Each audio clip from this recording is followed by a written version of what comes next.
Siamo saliti ai 500 metri dell'osservatorio astronomico in Piadera, sopra Vittorio Veneto. Siamo qui con Silvano Tocchet, buonasera. Buonasera. Siamo venuti ad assistere all'eclisse del secolo. Si parla molto di questo fenomeno che vedremo stasera. Per cosa ha questa eclisse di straordinario? Perché è tanto differente da quelle che abbiamo visto negli scorsi anni? Oggi c'è una coincidenza particolare, la Luna si trova all'apogeo, cioè nel punto più lontano dell'orbita, quindi la sua velocità relativa è inferiore, per cui la Luna va leggermente più piano, per cui rimane più tempo dentro l'ombra della Terra. Prima cosa. Seconda cosa, passerà esattamente al centro dell'ombra, quindi sarà un'eclisse particolarmente profonda. Terza cosa, in quella posizione questa sera c'è Marte alla minima distanza dalla Terra. Marte si avvicina così tanto ogni circa 20 anni, quindi il 27 luglio sarà una data memorabile. Una data memorabile con gli occhi del telescopio.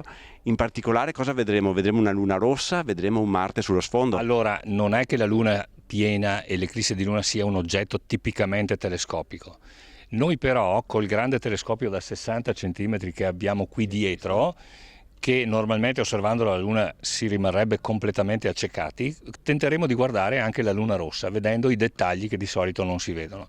In realtà le altre cupole, la cupola 2 e i telescopi portatili, osserveranno Giove, che è proprio qua di fronte a noi, forse non tanto Venere che tramonta molto presto, Saturno e Marte che si trova poco al di sotto della Luna. Questo osservatorio si trova in questa posizione perché qui non ci sono delle luci, perché anche questa è un'altezza ideale per poter vedere tutto. Questa è una lunga storia, meriterebbe una risposta complessa, però unisce la vicinanza alla città con il fatto di essere a 500 metri di quota, quindi l'inquinamento luminoso fa sentire meno gli effetti perché siamo al di sopra del vapor d'acqua che purtroppo amplifica il fenomeno dell'inquinamento luminoso. Certo non sono i cieli di 1500 metri, ma il cielo qui è buono, riusciamo a vedere la Via Lattea abbastanza spesso, quasi sempre devo dire. A livello di posizione geografica, essere a Vittorio Veneto, essere a Catania, questa sera è la stessa cosa? Sì, questa sera nei confronti dell'eclisse di Luna è esattamente la stessa cosa. Tutto l'emisfero dove la luna piena si vede, quindi quello in cui è già tramontato il Sole, vede l'eclisse allo stesso modo, con leggerissime differenze. Diverso invece è l'eclisse di Sole, che si vede soltanto in quella piccola zona in cui passa l'ombra lunare sulla superficie terrestre.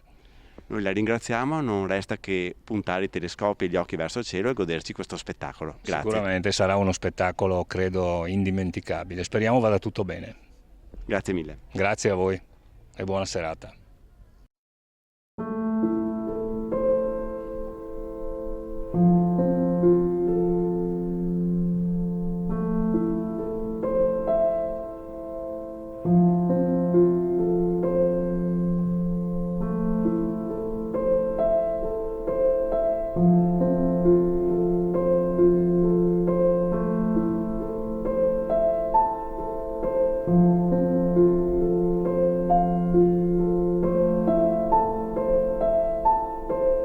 Thank you.